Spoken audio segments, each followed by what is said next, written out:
வணக்கங்க. ஸ்ரீ கிருஷ்ணா ஜோதி நிலையத்திலிருந்து ஈரோடு ஜோதிடர் முனியாண்டி. நம்ம தினம் ஒரு 11 ஜாதக கணக்குல ஜோதிட விளக்கங்கள பார்த்துட்டு இருக்கோம். இப்போதைக்கு நம்ம பார்க்கக்கூடியது 5வது ஜாதகம். அதாவது 10/11/1994ஆம் ஆண்டு பிறந்த ஜாதகத்தோட பலன்கள பார்க்கலாம். நீங்க பிறந்து 31 வருஷத்த பூர்த்தி பண்றீங்க. நீங்க பிறந்தது வியாழக்கிழமை. அதாவது அ வளர்பிறை அஷ்டமி திதியில பிறக்கக்கூடிய நீங்க, திருவோண நட்சத்திரம் மகர ராசியில நீங்க பிறக்குறீங்க. திருவோண நட்சத்திரம் மகர ராசிக்கு யாரு சந்திராசிரமமா வருவா அப்படின்னு கேட்டீங்கன்னா, சிம்ம ராசி சந்திராசிரமமா வரக்கூடிய அமைப்பு. ஜி, ஜே, ஜோ, ஜா. கா இந்த பெயர் நாமம் கொண்டவங்களுக்கும் இந்த பலன்கள்லாம் பொருந்தும் அப்படிங்கிறத எடுத்துக்கலாம். உங்களுக்கு உண்டான குபேர புள்ளி விசாக நட்சத்திரம் விருச்சிக ராசியிலையும், அதிர்ஷ்ட புள்ளி மூல நட்சத்திரம் தனுசு ராசிலையும் அமையக்கூடிய அமைப்பு. அப்பனா விருச்சிக ராசி தனுசு ராசி உங்களுக்கு அதிர்ஷ்டமாகவும் குபேரத்தை கொடுக்கக்கூடியதாகவும் அமையக்கூடிய அமைப்பு நல்லா இருக்கு. அந்த ராசிக்காரங்களோட உறவு முறையோ குடுக்கல் வாங்கலோ இருந்தால் உங்களுக்கு நல்ல லாபம் அப்படிங்கிறத புரிஞ்சுக்கோங்க. திருவோண நட்சத்திரம் பிறந்த உங்களுக்கு சந்திரன் தான் எடுத்த உடனே தசாபுத்தியா நடத்துவாங்க. அடுத்தது பார்த்தீங்க செவ்வாய் தசை ஒரு 7 வருஷமும், ராகு தசை ஒரு 18 வருஷமும். இப்போதைக்கு ஒரு சில பேத்துக்கு குரு தசையும் நடக்கக்கூடிய அமைப்பு. இந்த ராகு தசை நடந்திருந்தது, ராகு தோஷத்துல இருந்தாங்க, அவங்க நல்லா பாதிக்கப்படுவாங்க. அப்படின்னு பார்க்கும்போது எந்தெந்த லக்கணம் பாதிக்கப்படும் அப்படிங்கிறது நமக்கு வேணும்.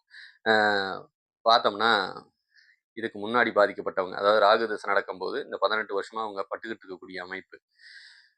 ஒண்ணு மீன லக்னம், இன்னொன்னு மேச லக்னம். அடுத்தது பார்த்தீங்கன்னா, கன்னி லக்னம், துலாம் லக்னம். இந்த 4 லக்னத்துக்காரங்க முழுசா பாதிக்கப்படுவீங்க அப்படிங்கிறத புரிஞ்சுக்கணும். சரி, அடுத்து வர்றது குரு தசை. அந்த குரு தசை ஒரு சில பேத்துக்கு நடந்துட்டு இருக்கும். அவங்களும் பாதிக்கப்படுவாங்க. யார் யார் பாதிக்கப்படுறாங்கன்னா, ஒண்ணு சிம்ம லக்னம், இன்னொன்னு துலாம் லக்னம், ரிஷப லக்னம்.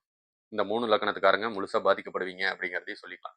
இது என்ன மாரி பாதிப்பு வரும் அப்படின்னா, கணவன் மனைவிக்கு இடையில இருக்கிற சண்டை, பிரச்சனை, பிரிவ குடுக்கக்கூடிய அமைப்பு. சரிங்களா? இது கஷ்ட காலத்த கொடுக்கும். கணவன் மனைவிக்கு இடையில இருக்கிற ஒற்றுமையை தடப்படுத்தும். வேண்டாத பிரச்சனை பிரிவுல போய் முடியக்கூடிய அமைப்பு. ஒரு சில பேர் டைவர்ஸ் வரைக்குமே இழுத்துட்டு போகக்கூடிய அமைப்பு ஏற்படும். ஊர விட்டு, தேசம் விட்டு வெளிய போகக்கூடிய அமைப்பு, நிம்மதி இல்லாத வாழ்க்கையை கொடுக்கும். உங்க வீட்ட தேடி பாம்பு வரும். போற இடத்த தேடி பாம்பு வந்திருக்கலாம். இதெல்லாம் நீங்க ஆல்ரெடி அனுபவிச்சிருப்பீங்க அப்படிங்கிறதையும் தெரிஞ்சுக்கங்க. அப்படி நீங்க பட்டிருந்தீங்கன்னா, ஒரு ஒரு நம்ம YouTubeலயும் போடுறோம், Facebookலயும் போடுறோம். நீங்க என்ன பண்ணுங்கன்னா, ஒரு மெசேஜ் மட்டும் பண்ணுங்க.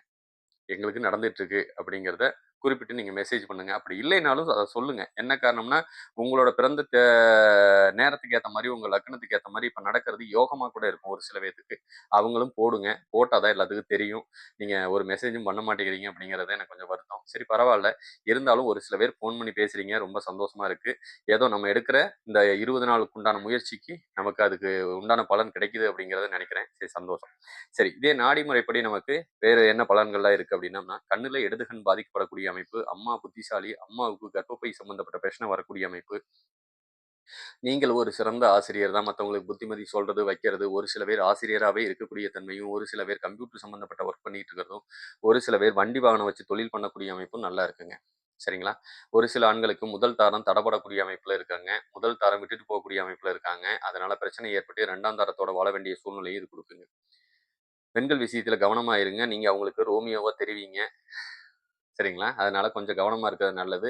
மனைவி கிட்ட மாட்டிக்கிட்டு கடைசியில அதனாலேயும் பிரச்சனையை சந்திக்கக்கூடிய அமைப்பு. வலது கண்ணும் பாதிக்கப்படக்கூடிய அமைப்பு. தந்தையால பிரயோஜனம் இல்ல, இல்லன்னா தந்தை இல்ல அப்படிங்கிற பேர் எடுக்கக்கூடிய அமைப்பு.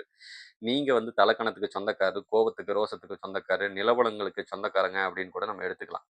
சில சமயம் இதயம் சம்பந்தப்பட்ட பிரச்சனை உங்களுக்கு வரும். ட்ரிங்க்ஸ் பழக்கத்துக்கு கொஞ்சம் அடிமையாக வேண்டிய சூழ்நிலை இருக்குங்க. கொஞ்சம் அதெல்லாம் விட்டுட்டு வெளிய இருந்தீங்கன்னா நல்லா இருக்கும் அப்படிங்கிறது தான். இதே ஒரு பெண் பிள்ளைகள் ஜாதகமா இருந்ததுன்னா, வேண்டாத கெட்ட பேர நீங்களே சம்பாரிச்சுக்குவீங்க. உங்களுக்கு நீங்களே நோயாளி அப்படிங்கிறதையும் புரிஞ்சுக்கங்க. சரிங்களா? அடுத்தது பார்த்தீங்கன்னா, உங்களுக்கும் கண் சம்மந்தப்பட்ட பிரச்சனை, குழந்தை பையனா இருந்ததுன்னா பாதிக்கப்பட வேண்டிய சூழ்நிலை, பீரியட் சம்மந்தப்பட்ட பிரச்சனை, வயித்து வலி சம்மந்தப்பட்ட கோளாறுகளையும், சில சமயம் முதுகு தண்டுவட பிரச்சனையையும் ஏற்படுத்துவாங்க. ஒரு சில பேத்துக்கு கால் சம்மந்தப்பட்ட பிரச்சனையில கால் வலியும் வரக்கூடிய அமைப்பு நல்லாவே இருக்குங்க.